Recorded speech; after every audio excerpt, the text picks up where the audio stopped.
Fala ouvintes, bom dia, boa tarde, boa noite. Aqui quem tá falando é o Pablo Wayne. Eu tenho um canal com o mesmo nome, Pablo Wayne. E hoje aqui eu vou trazer um tema que pode ser muito parecido com o tema do primeiro episódio, que eu falei lá do Vegeta e a construção dele como personagem. E eu gravei um vídeo que eu ainda não sei se eu vou postar ou não, sobre eu criticando sobre a Toei Animation e como ela é uma empresa merda, como ela trata Cavaleiro do Zodíaco e tudo mais. Então eu não só critiquei a Toei Animation, eu critiquei o Kurumada também, o autor de Cavaleiro do Zodíaco. E eu gravando esse episódio, eu até tava pensando em gravar algo sobre o anime.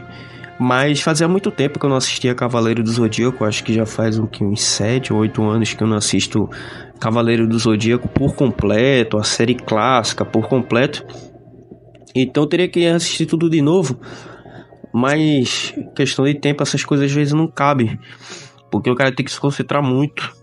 Então eu decidi, o que eu devo gravar sobre Cavaleiro do Zodíaco? Porque é a única anime que eu ainda não falei. Então eu percebi que tinha um personagem lá que era muito interessante de se analisar. E geralmente quando a gente fala dos personagens de Cavaleiro do Zodíaco, eles são muito lado A, lado B, tá ligado? São muito preto no branco. Eles são bonzinhos demais ou eles são muito maus. Tem o Ikki, que eu até possa realmente gravar um vídeo sobre ele, que ele é um diferencial, mas você vê, o Seiya, ele sempre tá do lado bem, Seiya e Yoga, né, os cavaleiros principais. Aí tem a Antena, tem os Cavaleiros de Ouro. Dá pra você fazer uma analogia deles, estudar um pouco eles, dá. Mas eles sempre tem aquelas camadas de heróis, muito estilo anos 80 também. Às vezes até um pouco anti-heróis também, né? Então, qual personagem que tem uma camada muito interessante que dá pra se discutir? Eu me lembrei que tem o irmão gêmeo de Saga, o Keno, né? Que era um personagem que teve um arco de redenção muito interessante e tudo mais. Eu acho que seria interessante comentar sobre o personagem. Então eu decidi falar sobre ele. Bom, Keno é o irmão mais novo de Saga. Ele, por mais que ele é irmão gêmeo de Saga, ele é irmão mais novo, que ele veio um pouco depois assim. Saga veio primeiro, ele já veio em seguida. E por ser mais novo, ele acabou sendo um pouco mais fraco. Aí fica aquela dualidade, aquela comparação de irmãos, que eu não sei se existe muito entre irmãos gêmeos, mas existe muito quando você tem um irmão, que é sempre acabar se comparando com o outro, essas coisas de quem vai ser o melhor, quem é o melhor também, né? Então, Keno já meio que nasceu já comparado ao seu irmão, que já tem uma cosmo energia muito grande. E eles também vieram amaldiçoados com o espírito maligno da deusa Ker, que é a irmã mais nova de Hypnos e Thanatos, entendeu? Uma das cavaleiras, uma das espectros de Hades. E o espírito maligno teria que passar um dos dois. E ela possui Saga, que era o irmão do bom. Que era o irmão bom. E Kenon, acho que não é dito isso na série, mas eu acho que Kenon, ele começou a fomentar essa raiva dele quando ele via que Saga era destinada a ser o Cavaleiro de Ouro. Então vence aquele sentimento de inferioridade, aquele sentimento de ódio, de raiva contra o próprio irmão. Então ele começa a sempre manipular o irmão dele a fazer coisas ruins. Então é ele que dá a ideia pra Saga, que já estava se corrompendo com o espírito da deusa Ker. Ele é que dá a Saga a ideia de matar a deusa Antena, ainda bebê. Aí é quando lá a Saga vai lá e prende o irmão dele nos cabos, lá na prisão lá do cabo Sunion. Então ele prende lá e ele vai lá, tem aquela cena lá do irmão dele, do Keno lá, criticando Saga, dizendo, me tire daqui, entendeu? Aquela cena clássica que o pessoal usa até como um meme, que ele fala pro Saga que o Saga é pior do que ele, de que o Saga vai se tornar algo pior do que ele, que é tão mal quanto ele.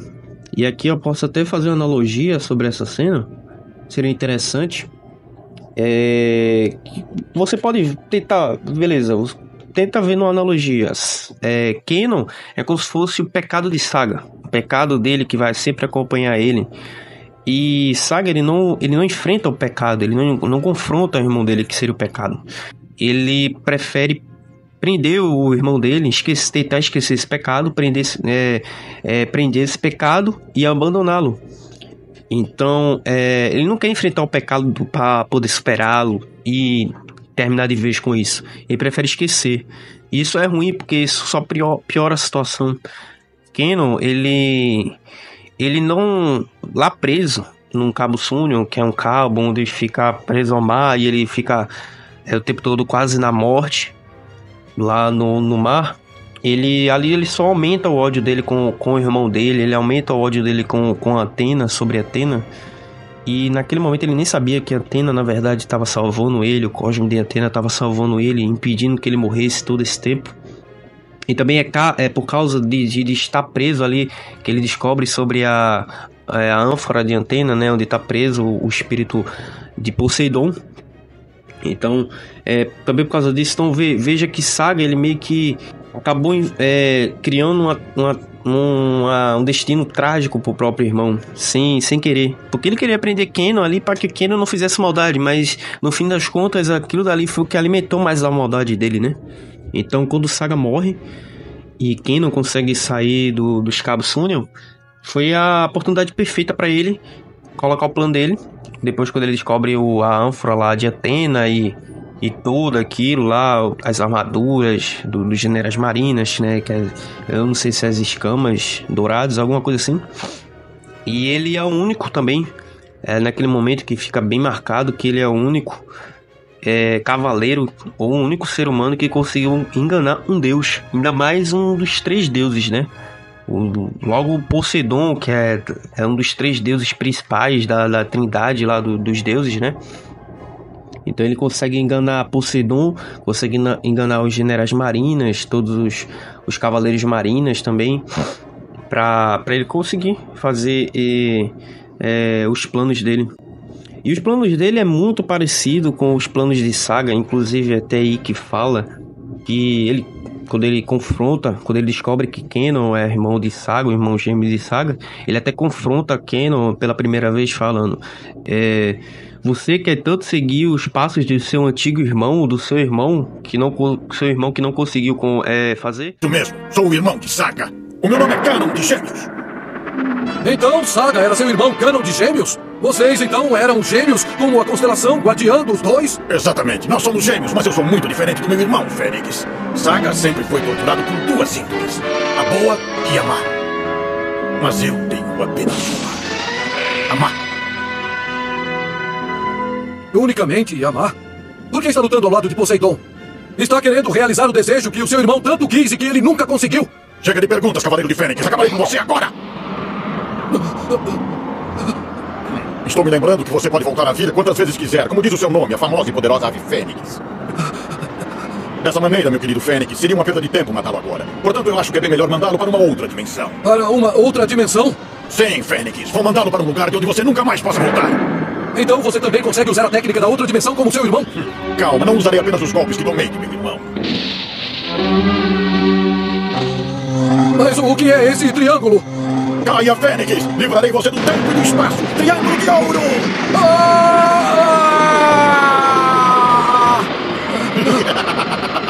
No Atlântico Norte existe a diabólica zona no Triângulo das Bermudas. As pessoas a temem porque quem entra lá desaparece totalmente desse mundo. Você irá embora para sempre, Fênix! Agora você está na zona diabólica, Fênix. Seu corpo ficará vagando numa outra dimensão para sempre, eternamente!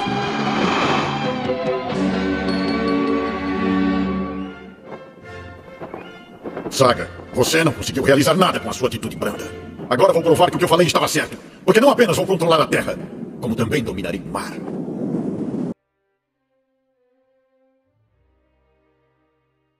E aqui Kenon, aos poucos ele percebe que ele é uma cópia do irmão dele. Não só uma cópia literalmente por ser um irmão gêmeo, mas em tudo. Ele sempre quis superar o irmão dele, ele sempre viu o irmão dele como um fardo, como um cara fraco por ser bom. E aos poucos ele estava se tornando algo muito mais parecido com ele. E você pode perceber isso pelo fato de Kenon, ele nem tem um ataque original. Ele usa a Explosão Galáctica, ele só não usa o Satã Imperial, mas ele usa a Explosão Galáctica. Ele até usa o Triângulo de Ouro, que é um ataque que é original entre aspas dele, mas que na verdade o Triângulo de Ouro ele é uma derivação do que seria o outra dimensão do Saga. Então você vê que ele, aos poucos, ele vai meio que se tornando uma cópia do irmão. Tanto pelo fato dele até ser o segundo principal vilão, o segundo vilão do arco, que é originalmente no anime, né? Você tem era Saga, que era o principal vilão, até a Saga das 12 Casas. Aí quando termina esse arco e se inicia o arco de Poseidon, quem volta a ser o vilão principal na verdade, meio que o irmão dele, o irmão de Saga, quer dizer, a continuação de Saga, né?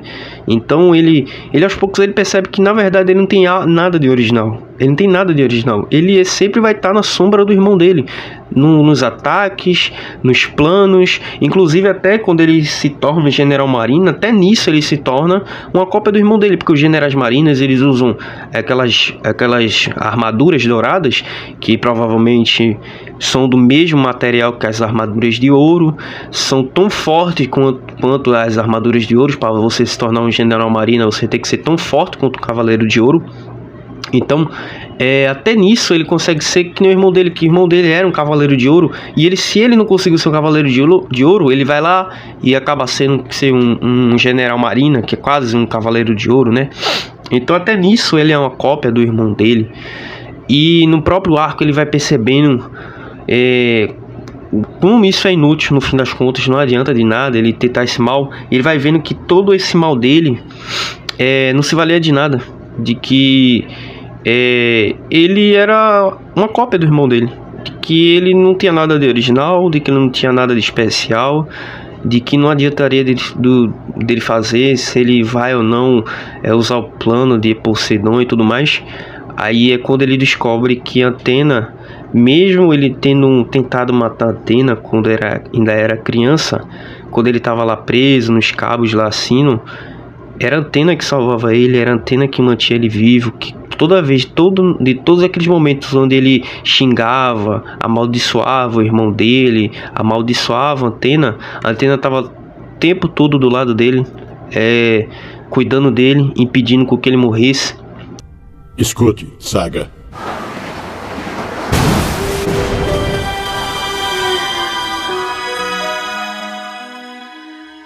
Lá na prisão de rocha do Cabo Súmio, a minha vida foi salva várias vezes por Atena. Até mesmo lá, no templo do fundo do mar, eu percebi o amor supremo e a verdadeira compaixão de seu cosmo. Atena livrou todo o mal que existia dentro do meu coração. Por isso, de agora em diante, eu só lutarei em nome de Atena e da justiça. Portanto, não permitirei que nunca nenhuma força do mal dê um passo a mais dentro da casa de Gêmeos. E dá-se um paralelo muito, Cavaleiro do Zodíaco faz muito paralelo,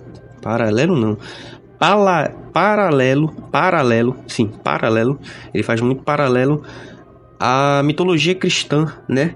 Então veja, como Atena sendo uma figura divina, como Nosso Senhor Jesus Cristo, ou até uma figura parecida a Nossa Senhora, porque toda vez quando ela está presa, ela se ajoelha e ora, intercede pela humanidade, né? Algo muito parecido que Nossa Senhora faz, para quem é católico sabe disso. Então, ela o tempo todo intercede por Keno, tenta salvar Keno, por mais que Keno seja um cara ruim, ela impede com que ele morra, entendeu? Ela impede com que, usando o cosmo dela, impede com que ele morra, e ali ele se arrepende, e ali começa a redenção de Keno.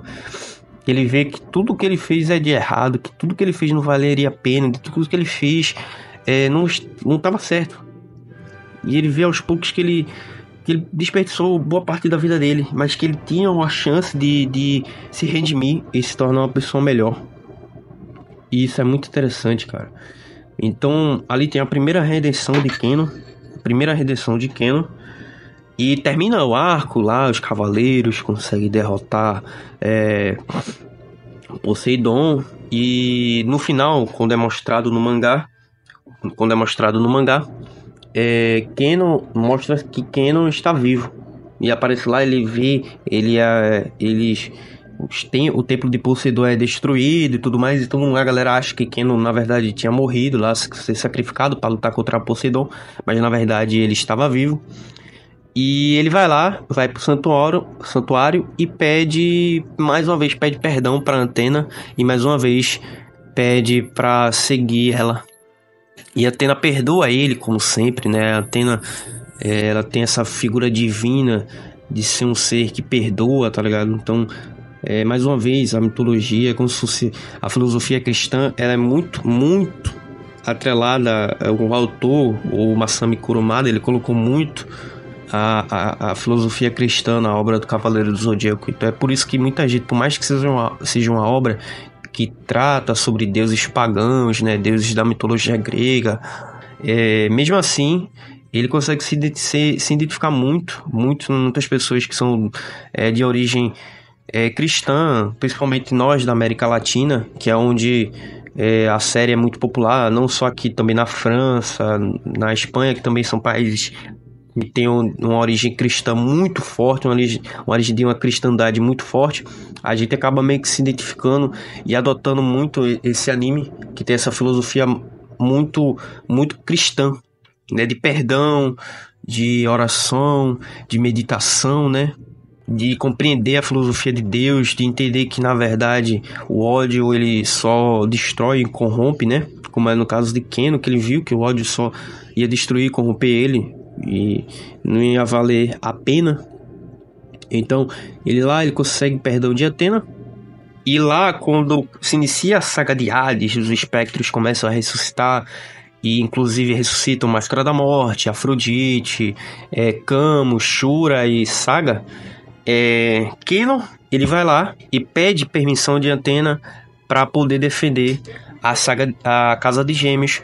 A Casa de Gêmeos que estava desprotegida desde a morte de Saga. Na verdade, desde quando Saga estava sendo corrompido pela deusa Ker e o espírito dela, né? Então ele pede para Athena que se ele pode se tornar cavaleiro dela, ela permite isso. E a gente tem uma das cenas mais bonitas do anime, que é a cena quando o Milo, ele vai lá e testa Keno, né? Athena, posso sentir o cosmo de um espectro se aproximando. Voltarei para a casa de Escorpião, com licença. Espere, Miro. Eu não entendo como você não se preocupa em deixar Athena sós com um inimigo como eu. Já não existe inimigo algum aqui. Não há ninguém aqui além de um companheiro. Trata-se de Cânon de Gêmeos, ou seja, um cavaleiro de ouro. Miro.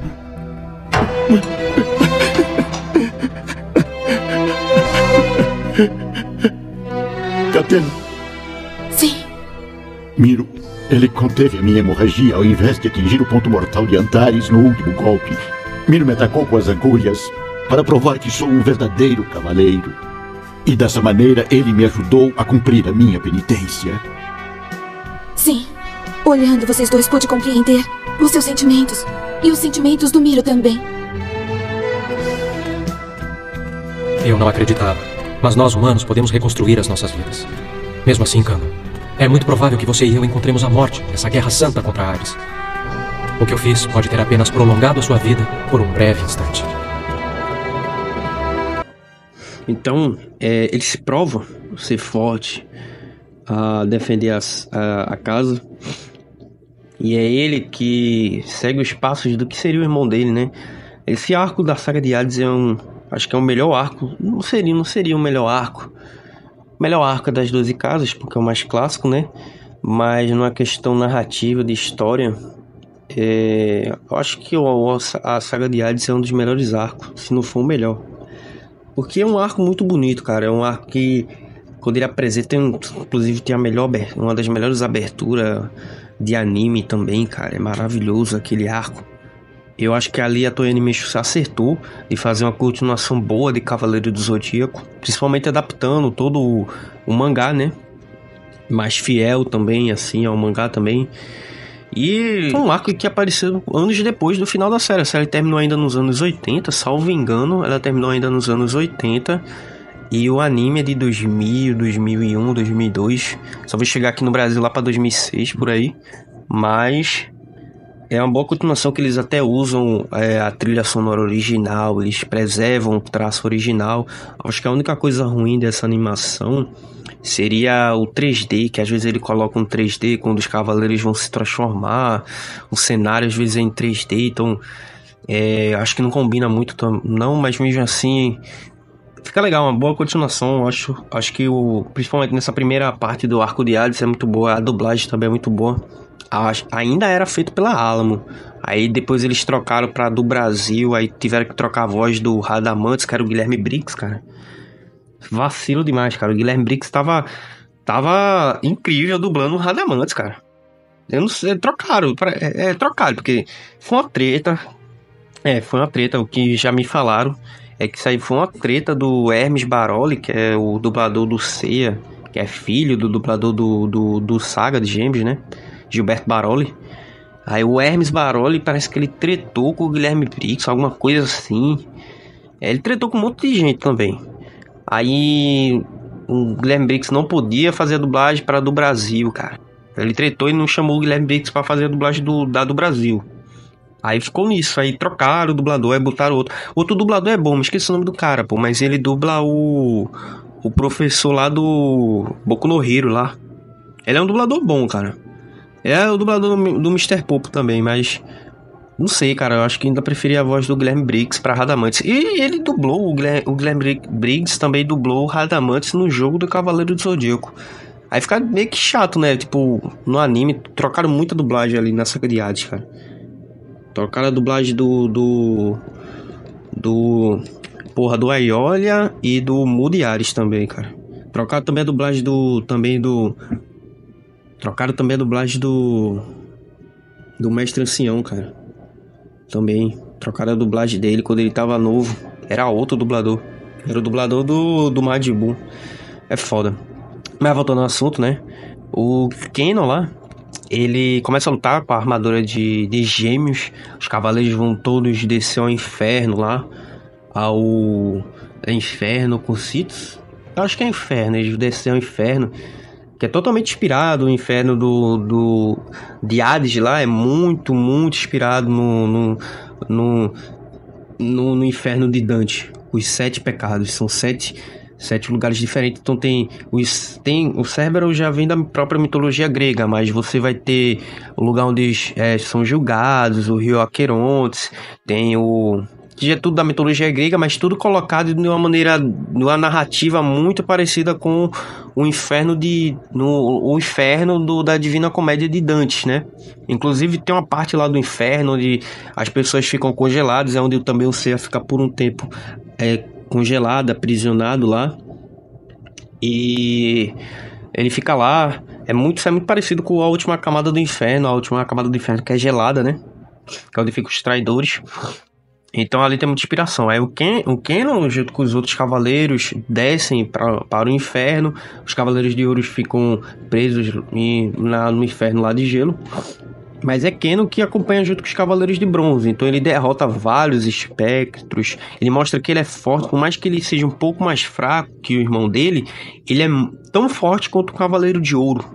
Entendeu? Ele consegue derrotar muitos cavaleiros com só o golpe, né? E ele dá um discurso muito, muito foda ao Seiya e ao Shun, de que eles não devem parar com essa frescura de ficar chorando, questionando se eles devem lutar ou não, que eles devem seguir em frente, não devem desistir. Eu acho muito foda. E o último arco de redenção dele é quando ele luta com Radamantes. Radamantes que antes lá no começo da saga de Hades, ele derrota 2 cavaleiros de ouro. Ele derrota 3 cavaleiros de ouro. Ele derrota o Shura. Não, Shura não, ele derrota o Milo do Escorpião. Ele derrota o Mude Ares. E ele derrota o Aiolia de Leão. Inclusive ele chama até os cavaleiros de ouro de fraco, porque ele derrota às vezes eles com um só ataque, tá ligado? Então pra você ver quão forte é o Radamantes. Ele é muito, muito forte. E fica esse arco final dele, do Kenon, ele vai lá pra derrotar quem? Radamantes, tá ligado? Então, os cavaleiros já se encontram lá na Gildeca, no muro lá das Lamentações. Eu acho que é o Muro das Lamentações, se eu não me engano, que é o muro que divide o submundo, o inferno, dos Campos Elíseos, onde está o verdadeiro corpo de Hades. Então, Kenan vai junto lá, ele fica um pouco atrás, deixa os Cavaleiros de Bronze, ele abre o caminho para os Cavaleiros de Bronze passar, e ele vai lá lutar contra Radamantes, e as armaduras vão se reunindo lá para todos os Cavaleiros de Ouro poderem se juntar e poder usar o poder das armaduras para abrir quebrar o muro, que o muro ele tá tão baixo do submundo que a luz do sol não chega lá. Entendeu? Porque ele tá abaixo do que seria a última camada do inferno, né? Que é o inferno esperado de Dante, que é o ponto mais escuro, mais maligno do inferno, né? Onde tá, inclusive, no próprio inferno, na Divina Comédia, é lá onde tá Judas, é lá onde tá Lúcifer, né? Que é a camada lá, a área lá onde ficam os traidores. Então, lá não tem abertura para o sol. Então como é que eles podem derrotar e abrir aquele portão? Eles teriam que juntar as 12 armaduras, elas juntas com o poder dos cavaleiros, com seus cosmos mais altos, conseguem assimilar a energia do brilho do sol e poder abrir aquele muro, quebrar o muro e poder entrar nos Campos Elíseos, onde nenhum humano tinha passado. Então ele está pronto para enfrentar Radamantes. E ele acaba meio que sentindo que a armadura tinha que seguir o rumo dela, e que ali ele já tinha cumprido o papel dele como Cavaleiro de Ouro, por mais que seja pouco tempo. Ele fez o que tinha de fazer, ele provou o melhor dele, ele provou que sim, ele tinha se arrependido, de que ele sim tinha feito, por mais que ele tinha feito coisas ruins, ele poderia fazer coisas boas. E ele deixa a armadura se separar dele, ele tira essa proteção que ele tinha e entrega a armadura para que ela possa lá ir pro irmão dele, né? Então, quando ele vai enfrentar Radamantes, que ainda estava com a armadura cheia de poder, ele até recebe os ataques e tudo mais. Ele prova que também ele é muito forte, cara. Ele prova que ele consegue não só derrotar um desses cavaleiros, um dos 3 juízes de Hades, um dos espectros mais fortes. Se não for o espectro mais forte de Hades, ele vai lá e ele usa um último ataque dele, que é um ataque onde é curioso, porque ele faz um ataque suicida, onde ele se eleva o cosmo dele e flutua e sobe com o Radamantes para poder se autodestruir junto com o Radamantes e poder derrotar aquele cavaleiro. E isso é muito interessante, que é como se fosse um cara que antes ele tá... E é muito parecido, que ele tá no inferno, ele tá na última camada do inferno. E o último ataque dele é ter que subir, se elevar. Então ele se eleva, ele usa o último ataque dele, é se elevar, usar o último cosmo que ele tinha, elevar o cosmo dele ao máximo que ele poderia elevar. E poder derrotar o inimigo dele, elevando o cosmo dele. E lá ele prova... Ele já tinha provado antes que ele tinha se arrependido, mas ele prova que ele consegue ser melhor, que ele consegue subir. Por mais que ele esteja no fundo do poço, no fundo do inferno, ele poderia subir, entendeu? Ele poderia subir e ser uma pessoa melhor. E lá ele dá o último ataque dele, que muita gente não sabe, mas o Kenan, ele morreu. Ele morre na obra, todos os Cavaleiros de Ouro também morrem na obra. Então ele vai lá e faz o último sacrifício dele, que é para poder derrotar Radamantes. Ele prefere se sacrificar. Ele sacrifica a vida dele, dá a vida dele à Atena e confia aos cavaleiros que salvem o mundo. E eu acho isso muito interessante, cara, porque parece muito com o arco do Vegeta, né, que é o último sacrifício do Vegeta. Claro que em Dragon Ball os personagens acabam sempre voltando, né, mas nesse caso ele nunca mais vai voltar, o Kenan, né. E, cara, foi uma jornada de redenção, perdão e renascimento, né? Não só renascimento, mas de renovação, na verdade, pro personagem, que eu acho muito interessante. E a gente vê isso numa obra tão simples como... Simples não, Cavaleiro do Zodíaco, ele tem às vezes até sua complexidade, mas ele tem uma narrativa tão simples. E o autor, que só devia escrever histórias shonen, de batalha, de luta...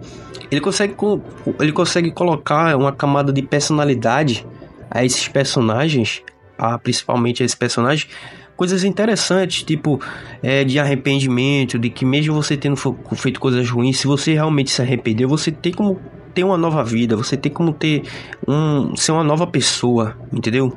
Eu vejo isso, cara. Cavaleiro do Zodíaco é uma obra muito, muito rica nisso, uma obra muito foda. Pena que ela acaba sendo esquecida até pelo próprio autor, que No Song of Gold, não, como é o nome? Lost Canvas é outra, né? É o Next Dimension, né? Que é a continuação de Cavaleiro do Zodíaco. Continuação de Cavaleiro do Zodíaco, não. Tipo, tem quase como se fosse a continuação de Cavaleiro do Zodíaco, né? E o autor, ele demora muito pra escrever a história. A própria Toei Animation, quando ela faz um anime, ela às vezes sempre faz uma cagada, né? E é uma obra que eu acho muito, muito legal, cara. Uma obra que ela tem vários ensinamentos filosóficos, tem vários ensinamentos pessoais de você aprender, fora do que aquele negócio de tipo, eu sou bem, você é o mal, mas tipo assim, de que tipo, você pode não só superar aquele shonen, tipo, supere seus limites na força, não. Ele ensina aqueles ensinamentos, tipo, você realmente se arrependeu, você realmente fez coisas ruins, e se você se arrependeu, você tem como você ser uma pessoa nova, você tem como ser uma pessoa boa. Nada está perdido, no fim das contas, nada está perdido. Se você tem fé, se você tem esperança, você tem como superar essa barreira. E é no caso do Kenon, né? Que ele era o irmão mais novo de Saga. Ele era mais fraco, mas ele conseguiu derrotar o o espectro mais forte de Hades. Ele consegue derrotar ele. Consegue superar os limites dele. Consegue superar essa barreira. Consegue esquecer não, mas superar o pecado dele. Enfrentar o pecado dele, que era a maldade que ele tinha no coração. E conseguir se perdoar, viver. Pedir perdão também, pedir perdão a todos, provar que ele realmente estava arrependido e ser uma nova pessoa. Então, cara, você vê que isso é mostrado num desenho japonês que foi feito lá nos anos 80, 90, começando no mangá, né? E você vê isso sendo mostrado, você vê, cara, isso é muito legal, cara, isso é muito legal. Infelizmente, a gente não vê isso nas obras atuais. E eu nem digo tanto nas obras ocidentais, que a gente já sabe, né? No ocidente, os HQs são totalmente... se você colocar esse tipo de narrativa, esse tipo de ensinamento, você é escrachado como elitista, fascista, nazista, racista, um monte de frescura. Todos os personagens eles têm que ser ruins. Eles só são bons se convém a eles, né? Você não pode colocar uma camada de bondade no personagem. A bondade não existe, né, nesse mundo nichado dos HQs. Eu não tô falando HQ de super-herói, tô falando HQ em geral, né? Tudo tem que ser mais preto no branco, de que tipo, você tem que ser o mal, ruim. O mal, na verdade, você tem que ser um anti-herói. Você não pode ser uma pessoa boa por saber o que é bom, né? Enquanto Cavaleiro do Zodíaco às vezes tem essa crítica de ter um bonzinho demais, o vilão demais, mas ele tem essa linha tênue de cinza, mostrando essa camada de personagem. Ele tem essa linha tênue de personagem, mostrando essa linha cinza de personagem. Ele tem essa linha cinza, né, mostrando essa camada de personagem, essa camada aos personagens. Eu acho isso muito legal em Cavaleiro do Zodíaco, coisa que a gente não tem no ocidente atualmente. É muito raro a gente achar uma obra que é assim, e até no oriente também. Se você pegar uns animes aí, a gente tá vendo esse número grande de protagonistas anti-heróis ou até vilões em muitas obras, apesar de que tem muitas obras que são boas, né? Berserk, eu acho que ele não se enquadra muito, porque ele tem uma proposta de ser um pouco mais adulto, até entre aspas assim, um pouco mais realista.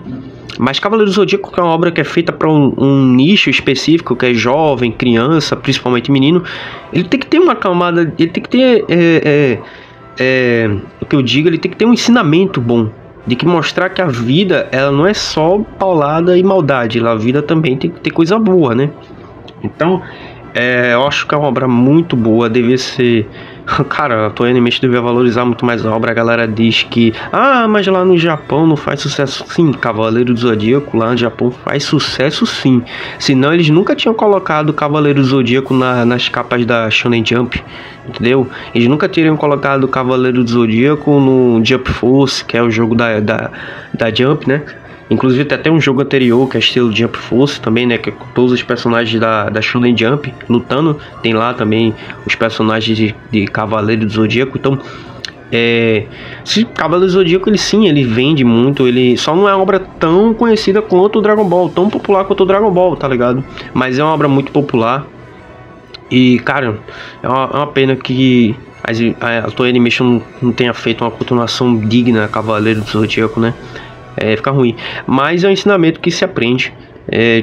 Quando você reassiste essas obras, quando você é criança você nem percebe às vezes isso, mas quando você reassiste, quando é adulto, você tem outro olhar, uma perspectiva diferente, você vê que é uma obra que ela é muito rica em muitos ensinamentos. Eu vejo assim, eu vejo mais do que tipo um bonequinho lutando ou um personagem de desenho animado lutando. Às vezes o autor ele quer mostrar algo que ele aprendeu, algo que ele acredita na obra dele, mesmo que essa obra seja para um público infantil, jovem, nichado para menino, essas coisas assim. Bom, se vocês gostaram do vídeo, pessoal, eu espero que vocês tenham gostado desse episódio. Não é um episódio muito longo, mas é um episódio interessante. E não sei se esse vai ser o último episódio. Se for, eu espero que eu possa gravar novamente aqui para vocês novos episódios. Espero que vocês tenham gostado. Comentem aí embaixo o que vocês acham sobre Cavaleiros do Zodíaco, sobre a obra em si por completo, como é a construção. Se vocês também acham que outro personagem tem uma construção tão boa quanto a do Keno, né? Entendeu? Possa ter, né? Tem vários episódios também, tem vários personagens também que tem uma construção bacana. O próprio Wick também, ele não é tão bonzinho quanto os outros cavaleiros, ele também acaba meio que se tornando um anti-herói, mas um cara bom. Na verdade eu nem digo que ele é um anti-herói, ele é um personagem mais realista, na verdade, entendeu? Mas eu espero que vocês tenham gostado dessa série, pessoal. Que vocês tenham aprendido bastante, apesar de eu ter falado muitas vezes muita bosta. Eu sempre falo bosta. Mas espero que vocês tenham aprendido bastante, tenham compreendido aqui minha perspectiva sobre essas obras em geral, entendeu? Espero que vocês fiquem com Deus, fiquem na paz, aprendam mais a refletir algo sobre alguma obra, tentar absorver algo de bom em algumas obras também, né? Não é só ver, assistir. Tá, às vezes a gente assiste para ver, só para se divertir, mas às vezes a gente pode assistir para tentar entender algo a mais, né? Então, espero que vocês tenham gostado. Espero que vocês fiquem com Deus. Beleza, valeu e falou. O quê? Agora nossa vitória é iminente. Eu, Canon, acabo de pagar pelos meus crimes do passado e não tenho nenhum pesar. Agora você vai receber comigo a explosão galáctica, Radamantes! Não faça isso! Sinta comigo a força da explosão das estrelas! Não! Explosão galáctica! Destruição!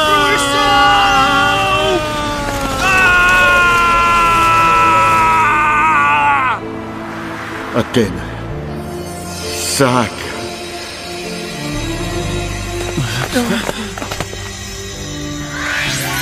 Veja, Shiryu, esse cosmo parece que é do Canon. Aquela estrela cadente é a armadura de ouro de gêmeos.